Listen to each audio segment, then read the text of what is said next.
करें। देखो, जो दिनचर्या बताई गई है वही तुम्हारी सिद्धि का हेतु है। अपनी कोई भी दुराग्रह वृत्ति रख के, आग्रह वृत्ति रख करके शरणागत ना हो, खाली हो जाओ।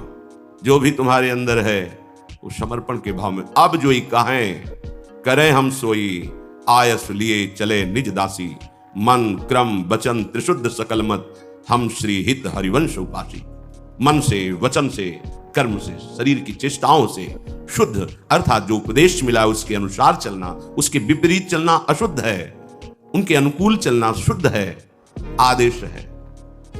प्रातः उठे, सबसे पहले गुरुदेव भगवान को प्रणाम करके गुरु प्रदत्त नाम मंत्र का स्मरण करें।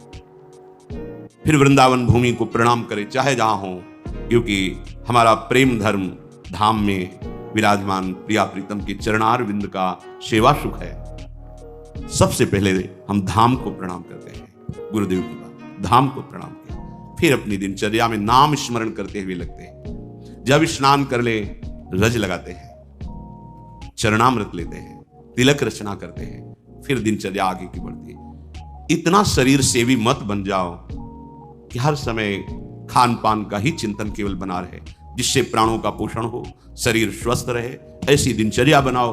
2 बार, 1 बार, 3 बार, जितने में तुम्हारा प्राण पोषण होता है थोड़ा थोड़ा ले, पर भगवद अर्पित करके। सेवक जी महाराज कह रहे, इसीलिए उनकी बुद्धि कच्ची रहती है। बिना स्नान किए खाना पीना, या स्नान करके सीधे केवल भोजन अर्पित करने की बात ही नहीं मन में आई। बहुत ध्यान देने योग्य, ये कच्चाई दूर हो जाएगी। अनहाई अनर्पित जाए गटक्कत। अगर बिना प्रभु को अर्पित किए हुए पा रहे हो तो तुम कैसे वैष्णव हो, कैसे शरणागत हो? वही तुम्हारे को बंधन में बांध देगा, अर्थात तुम्हारी बुद्धि में वही स्फुरणा होगी जो मायाकृत भोगों में आकर्षण पैदा करके तुम्हारे हृदय में तृष्णा कामना की आग लगा देगी।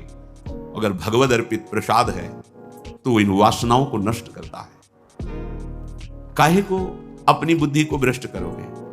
बिना भगवद अर्पित किए हुए जो भी पाया जाता है वो पाप पाया जाता है, ऐसा संतों ने कहा है, ऐसा भगवान ने भी गीता जी में कहा है। कितना समय लगता है? बहुत सहज बात है। आपको बहुत जल्दी है तो जो पदार्थ आपके हाथ में आया है पाने के लिए, आपके सामने है, एक क्षण शांत होइए, स्मरण कीजिए आराध्य देव का, भावना कीजिए कि हमारे हृदय में भी विराजमान है। और जय हो राधा वल्लभ लाल की जय हो। प्रभु पाइए, अवश्य पालिए, हो गया। बहुत जल्दी है तो आप कहीं ऐसी जगह जहां छवि नहीं विराजमान, ठाकुर पास नहीं, ये उपाय कीजिए। अगर घर में है, बहुत जल्दी है तो आप दृष्टि भोग लगा दीजिए। सामने गए, थाल दिखाई, 2-4 नाम लिए, प्रणाम किया, आ गए। समय है, विराजमान करके एक पद गाया, भावना कर रहे प्रभु पा रहे, फिर आचमन कराया, फिर आपका जीवन भगवत समर्पित जीवन, शरणागत जीवन। फिर आप मनमानी आचरण कैसे? एक बूंद पानी भी अमनिया नहीं होना चाहिए अपनी जिह्वा में, प्रसादी ही पाना चाहिए। जल भी पाना है तो पहले लिया, राधा वल्लभ लाल की जय, अर्पित किया, फिर पिया। आस करें विषयीन के आगे, जो देखे में जोरत हाथ लटक कर। विषयी पुरुषों के आगे हाथ जोड़ते हुए, हाथ लटकाते हुए देखने को मिला। सेवक जी महाराज कह रहे, महालक्ष्मी जिनके चरणों को निरंतर सहलाती रहती हैं, चरण चापती रहती हैं, और भगवान अपने चिंतन में निमग्न रहते हैं, उधर दृष्टिपात भी नहीं करते, ऐसे प्रभु के दास कहलाकर आप अन्य विषयी पुरुषों के आगे हाथ फैलाएं। भक्त कभी ऐसा नहीं कर सकता, चाहे वो गृहस्थ हो चाहे विरक्त हो, वो भगवद आश्रित है। अगर ऐसा है तो भगवद आश्रय नहीं है, ऐसा नहीं है। जिसके हृदय में नाम चल रहा होता है वो परम धनी है। भुगतें देहि न जाचहि, पोषण भरन चिंत कराएं। जो शरणागत जन है, जो भगवत प्रसाद से मिला, यथा लाभ संतोष सदा, काहू सो कछु न चाहोगो, आनंद लेते हैं, उसी में संतोष करते हैं।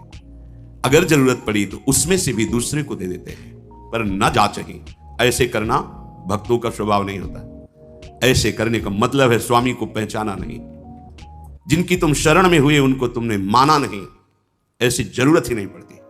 भक्तन पाछे यूं फिरे जो बछड़ा संगाए, चाहे वो गृहस्थ भक्त हो चाहे विरक्त भक्त हो। आस करें विषयीन के आगे, ऐसे करके मांगना, ये ना शरणागति का लक्षण है, ना ये किसी उपासना का भाव, ये केवल वासना है, वासना। ऐसे जिस स्वामी ने पलक झपकते अनंत ब्रह्मांडों की रचना कर दी, किसी के सहयोग की जरूरत नहीं पड़ी। उन स्वामी का सेवक हूं। अगर वो आज हमें भूखा रखना चाहते हैं तो हम विविध प्रकार के पदार्थों के पाने से जो सुख होता है उससे भी अधिक सुखी रहेंगे। आज हमारे स्वामी की इच्छा है आज हम भूखे रहे, हमें नहीं चाहिए 56 भोग। अगर हमारे स्वामी की इच्छा है नमक रोटी, वो हमारे लिए अमृत है। विश्वास करो, राजी होना सीखो अपने प्रभु के विधान में, जीवन मंगलमय हो जाएगा। ये आवश्यकताएं, ये चाह, ये वासनाएं इतनी मत बढ़ा लो कि तुम प्रभु को भूल जाओ और संसार की इस भूल भलैया में भटक पड़ो।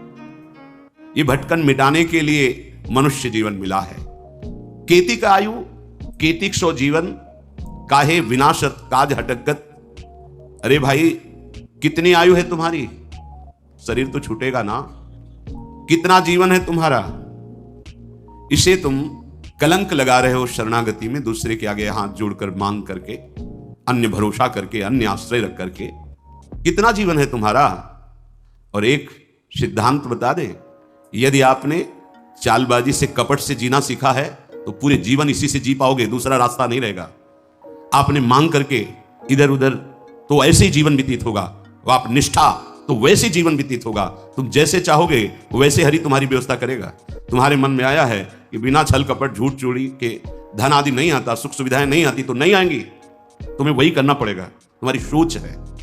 अगर भरोसे पे हो गए जैसे हरि, तो आप दुख सुख के प्रभाव से रहित होकर आएंगे, दुख सुख उसके प्रभाव से रहित होकर परमानंद में निमग्न हो जाएंगे। इसलिए विचार करो, केतिक आयु केतिक जीवन, और ये जीवन मिला है भगवत प्राप्ति के लिए, तो काहे विनाशत काज हटकत। जो आपका प्रधान कार्य है भगवत आश्रय, भगवत प्रेम, क्यों उसका विनाश कर रहे हो? उस आश्रय का नाश क्यों कर रहे हो किसी व्यक्ति के आगे हाथ जोड़कर वासनाओं की पूर्ति के लिए? नहीं, भगवत भाव से तो सबको प्रणाम है, लेकिन आस रखकर, आस करें विषयन के आगे।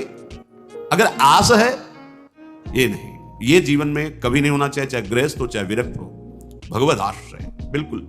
ये कच्चाई अगर नहीं छोड़ोगे तो आपको भगवदानंद का अनुभव नहीं होगा और लगेगा कि, कहते भी कि 20 साल से मंत्र जप रहे, 20 साल से शरणागत है, चलनी में गैया दू है और दोष दयु को दे। बोले बहुत चारा लगाते हैं, बड़े बड़े धन भी हैं, खूब दूध है उसमें, पर पीने को एक बूंद नहीं मिलता, और हम दूहते भी हैं, तो किसमें दूह रहे हो?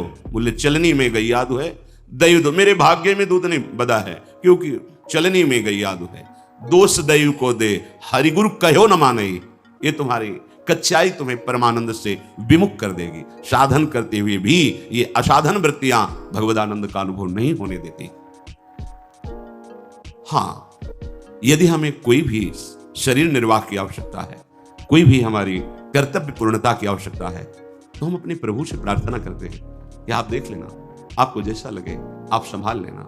इस कर्तव्य कार्य के लिए ऐसी व्यवस्था चाहिए, नहीं है आप देख लो। हमारे जो भी हैं, हमारे आराध्य देव हैं, जैसे गोस्वामी जी के, बने तो रघुबर ते बने, बिगड़े तो भरपूर, तुलसी औरन ते बने, ताबन में पेदूर। हमें लगता है सबको याद होगा ये बात, सैकड़ों बार सुना तो याद होगा। तो याद होने से क्या है, जीवन में उतारिए इसको, अपने आराध्य देव से बस। वो भी थोड़ी कचाई है तब, नहीं तो कहने की भी जरूरत नहीं। वो सर्वज्ञ हैं, सर्वत्र हैं, सर्वशक्तिमान हैं। अगर वो ऐसे राजी हैं तो हम राजी हैं। बस सबसे बढ़िया सूत्र उपासनक है, जोई जोई प्यारो करे सोई मुहिम। हम राजी उसी में जिसमें तेरी रजा है। तुम राजी हो तो हम राजी हैं। कम से कम ये जन्म तो प्रभु के प्यार में देके देखो। बहुतों के प्यार में जन्म के जन्म बिता दिए, एक बार हरि प्रेम में ऐसा तो करके देखो, जोई जोई प्यारो करे सोई मुहि भावे। साकत संग अगिन लपट, लपट जरत क्यों संगति की जय। साधु सुबुद्धि समान सुसंतन, जानी के शीतल संगति की जय। एक जु काचे प्रकृति विरुद्ध, प्रकृति विरुद्ध करे तो का की जय। जे आगे के दाझे गए भज पानी में, पानी में आग लगे तो का की जय। बहुत सुंदर बात सेवक जी महाराज कह रहे हैं। पहले किसी भी व्यक्ति से जिससे मिलना है, हमें बहुत सावधान। संग का रंग बहुत जल्दी चढ़ता है, उतरता बहुत मुश्किल से है। आसक्ति होने में देर नहीं लगती, पर आसक्ति है वो जाने में फिर बहुत ही कष्ट होता है। आसक्ति कहीं भी आ सकती है, किसी भी वस्तु व्यक्ति स्थान से आ सकती है, लेकिन जाने में, आसक्ति छोड़ने में जन्म के जन्म व्यतीत हो रहे, नहीं छूट पा रहे। शरीर आसक्ति, भोग आसक्ति, शरीर संबंधियों की आसक्ति। अगर हमें किसी व्यक्ति का संग करना है, संसार में रहना है तो संग होंगे, हम हृदय को बचा के रखें। हृदय पर प्रभाव नहीं पड़ना चाहिए। कोई विषय है, बहिर्मुख है, भगवत विमुख है, आप व्यापारी हो, नौकरी में हो, ऑफिस में हो, तैनात है, आपको बात करना है, व्यवहार करना है, पहले बचना है तो सबसे पहले उस व्यक्ति में भगवत भाव कीजिए। व्यवहारिक जिस कर्तव्य में लगे हो ठीक उतना उत्तर दीजिए, उसको बोलने दीजिए, अंदर से नाम जपिए, आपका कोई नहीं बिगाड़ सकता। अगर आप भगवत विमुख को भगवत भाव रहित हो करके संग करोगे तो कह रहे हैं आग की लपट है, तुम्हारे सारे सद्गुणों को जला देगी। एक दुर्गुण आया कि उसके भाई, काका, चाचा सब आ जाते हैं। एक दोष प्रकट हो जाए कि मानस रोगों में है, एक रोग आ जाए तो सब आ जाएंगे। बहुत सावधान। जो प्रभु का शरणागत नहीं है, अर्थात जो गुरु विमुख है, हरि विमुख है, उसे शाकत कहते हैं। साकत संग अगिन्न लपट लपट जरत क्यों संगति की जाए। ये जलती हुई आग है, अगर उसको आपने अपना मित्र बना लिया, स्वीकृति कर ली कि ये हमारा प्यारा मित्र है और वो भगवत विमुख है, नहीं जानता शास्त्र सिद्धांत, नहीं मानता भगवान को, जो नास्तिक प्रवृत्ति का है, भगवत विमुख है, ठीक है आप व्यवहार कार्य में है, सूत्र समझ लो, पहले भगवत भाव करो उसमें, जितना कर्तव्य में आवश्यक है उतनी वार्ता करो, शेष उसको बोलने दो, आप नाम जप करो, बस अलग हो जाओ।